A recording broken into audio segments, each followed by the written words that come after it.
Hello, YouTube. I'm Hellhound, and welcome to another episode of my Loathsome lore. I believe we're on number 13, I think.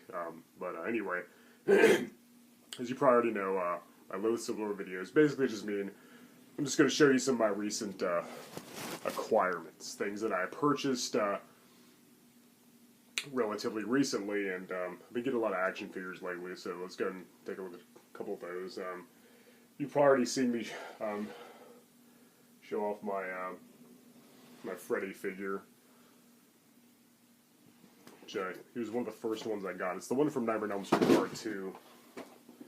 And he has a pretty cool look in that movie. I think it's my favorite Freddy look, the makeup job and stuff.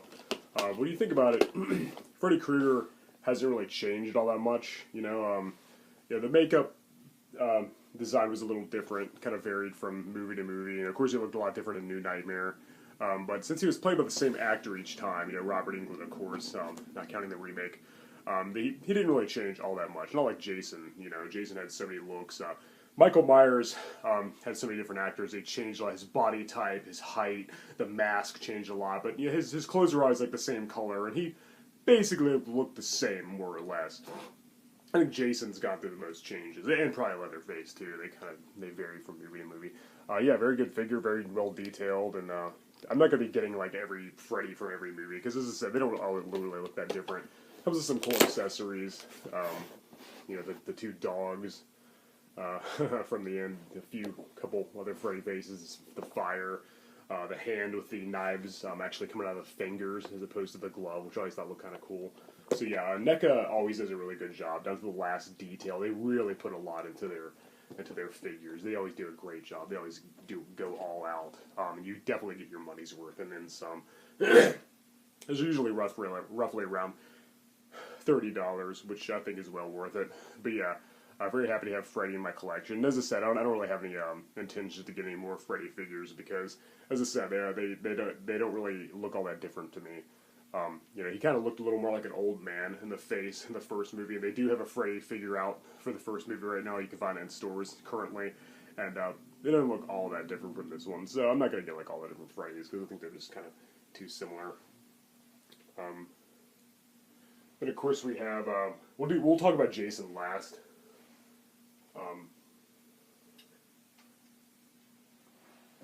I was looking at this Ash Williams Funko Pop figure. This is the Ash from Army of Darkness.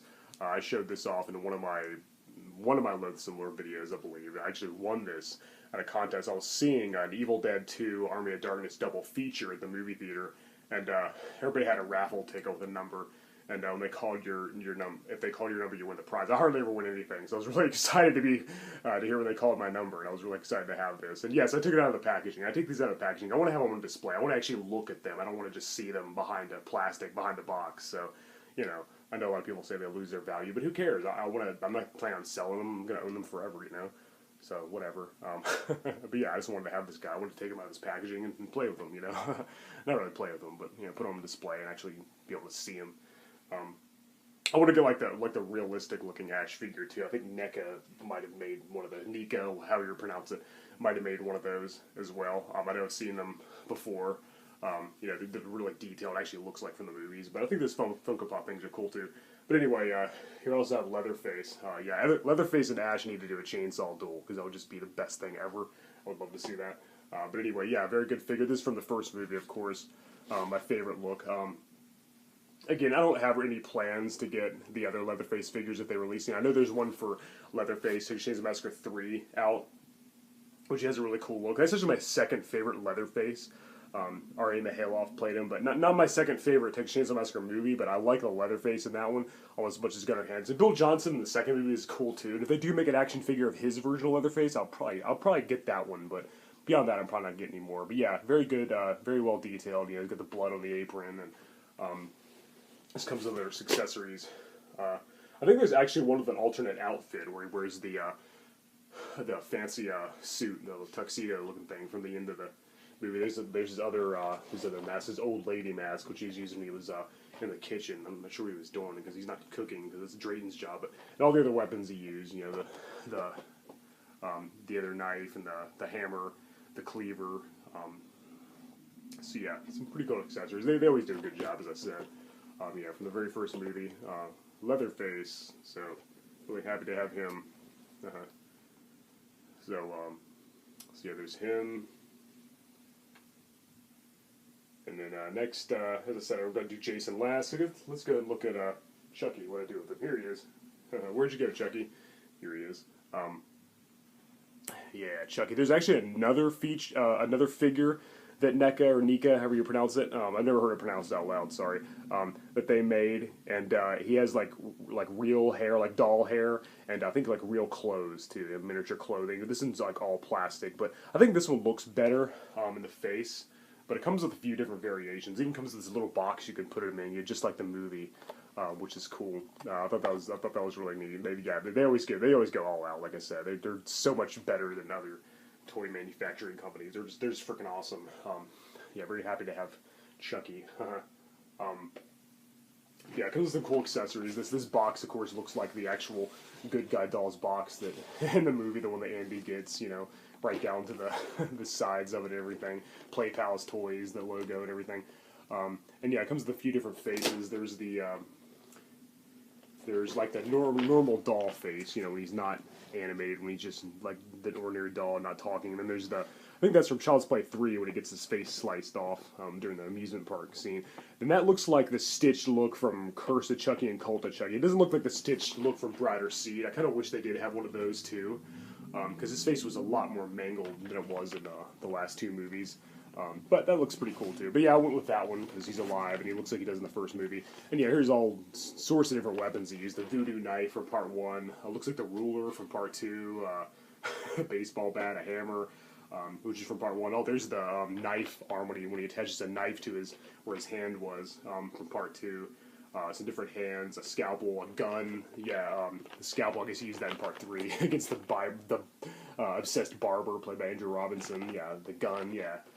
So yeah, he's got a whole assortment of weapons. Got a nice little arsenal there. Yeah, Chucky. Yeah, this is one of the ones I got recently, by the way. I already had the Leatherface and Freddy figures in the Jason Part 4 figure, which I'll get to in a minute. But the Chucky and the other Jasons I got yesterday, and that's what we're going to look at now. So I'm just going to get started with the Jasons. And by the way, I don't have a Michael Myers figure yet. I know that they just released one recently. I believe it looks like he's from the newer movie coming out. I definitely need a Michael Myers figure because then my collection will be complete. That's the only one that I want to, remaining one that I want to get. And as I said, Jason's the only character that I'm going to get multiple versions of, like from each movie, because his look changed so drastically. I think it's interesting to have one from each movie. So yeah, I'm not going to do that with the other characters because I feel like they didn't change like as much. But anyway, let's go ahead and get started. Yeah, did I? Yeah, a little box that he comes in. Isn't that cool? Alright, so first we have the Jason from Friday the 13th Part 2. I love this artwork, by the way. I really wish that was the official VHS and DVD cover. I wish that was the official poster. I heard somebody wasn't happy with it. It's awesome. Jason coming out of the water like he did at the end of Part 1, only has this look from Part 2, unmasked and everything. It looks awesome. It's so much better than just the empty, blank silhouette with nothing in it but the title that we got instead. That just looks badass to me. But yeah, really cool stuff. He's got his unmasked look, the long hair, the hillbilly, the mountain man look, and he's got, of course, the potato sack over his head. Here he is. Is it just me, or this figure's a lot taller than the other Jason figures? Well, not a lot, but like by a little bit. But wasn't Steve Daskowitz one of the shorter Jason actors? Correct me if I'm wrong. Don't quote me on this, but I'm pretty sure when Richard Brooker took over in Part 3, he looked a lot taller than the Part 2 Jason. Again, maybe it's just me, but I always thought Jason got like it was established that he was like a hulking, large man until like Part 3 onwards. I thought Steve Daskowitz, maybe he was kind of hunched over, I don't know, but this figure looks taller to me. But oh well, maybe it's just an oversight. Not a big deal. That could be wrong, but maybe I should do my research on the heights of all the Jason actors. But anyway, yeah, really cool figure. Looks just like it did in the movie, as always. Some cool accessories. We got Mrs. Voorhees' head. We got this Jason's head, the unmasked version that we see at the end, played by Warrington Gillette. Yeah, all the weapons he used, the campfire, really cool stuff. Of course, I put the machete in his hand because, that's what Jason's known for, his machete. I hope you can see them without the damn glare in here. Kind of get it with the light a little bit. But yeah, some pretty cool stuff. I highly recommend these figures, by the way. They're well worth the money, I think. They're really awesome. I spent like $120 on figures alone yesterday. But yeah, Friday the 13th Part 2. Jason for Part 2 is played by Steve Daskowitz, and later Warrington Gillette unmasked at the end. Awesome poster. Once again, I wish that was the official artwork, but I'm glad to actually have it in some form. At least I have it on this box to put on display. But yeah, it looks very good. Very good. Part 2, Jason. And then next we have Part 3, Jason. Jason didn't change all that much from parts 3 to 4. His clothing was pretty much the same, and like the same build roughly. And his face changed quite a bit. But anyway, yeah, this is the Part 3 Jason. And as you can see, the box itself has like that holographic 3D effect, which is cool, appropriate for the movie since it was originally released in 3D. Friday 13th Part 3 in 3D, and this is the Jason that it comes with. Yeah, some pretty cool things. Of course, you take his mask off, and he looks exactly like he did in the movie Unmasked, which is friggin' awesome. I mean, they just really outdid themselves, like down to the last detail. Yeah, very, very, very, very pleased. Very well done. So I just gotta give them a shout out. Neca and Real Toys. But yeah, that's their logo. If I'm not pronouncing it right, I apologize. But the point is, they make great toys. Yeah, Jason's machete from Part 3. Then it comes with a new Dimension in Terror. Comes with another mask. It's just the one where, like, when Chris hit him in the head with the axe. I guess that's what that's supposed to be. All the weapons he used, the wrench, the pitchfork, the axe, the harpoon gun. Yeah, very, very cool. Very awesome that they went the extra mile and gave him all the weapons that he used in the movie. So they did a great job with that. Yeah, very happy to have this.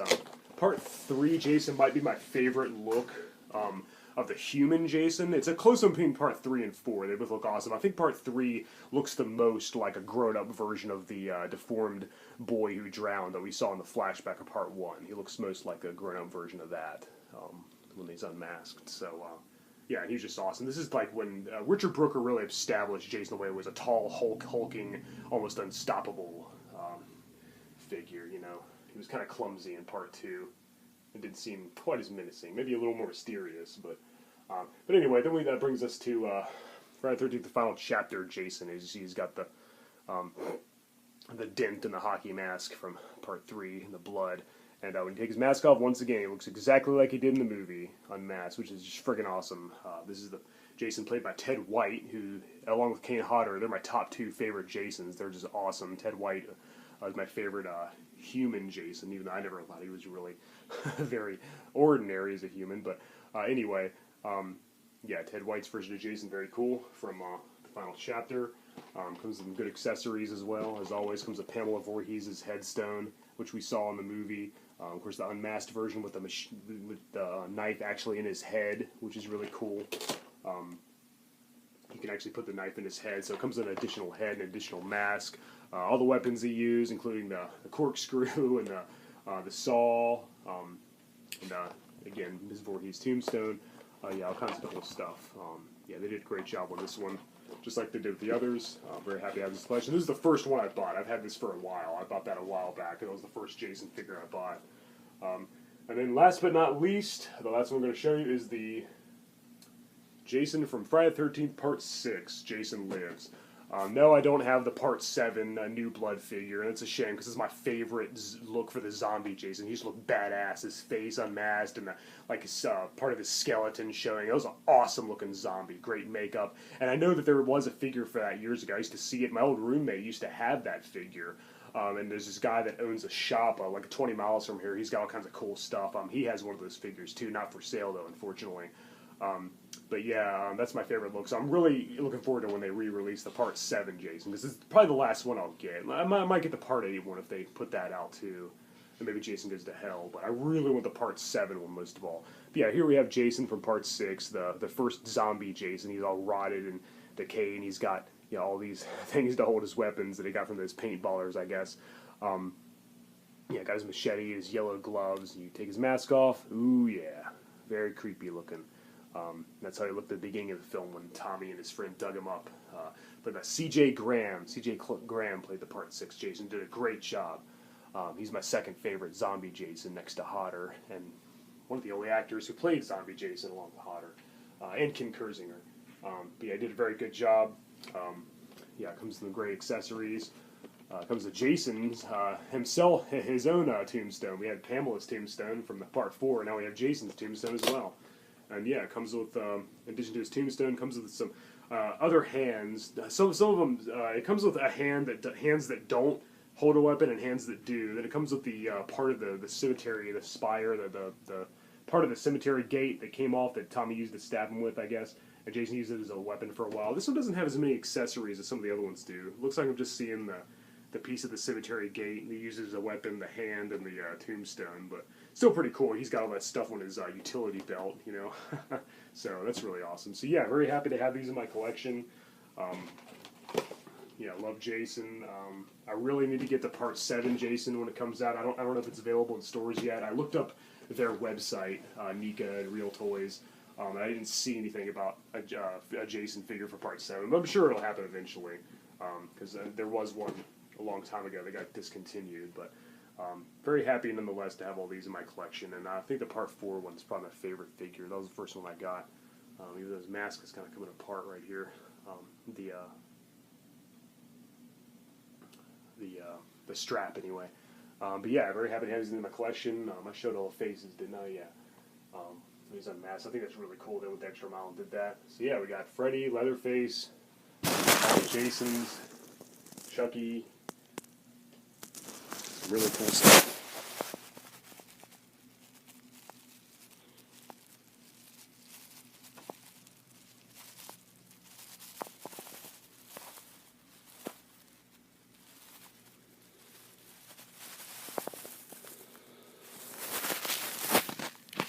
So if you guys collect horror action figures or any other type of action figures, I'd love to see your collection as well. So I encourage you to make a video like this as well. That'd be cool. But I guess that's all I'll show you for now. I got some other cool things recently, but I'll make another video for those. Kind of want to focus on the figures today. Alright guys, I'm Hellhound. Thank you for watching my Midnight Spook Show here on the Horror Metal channel. Until next time.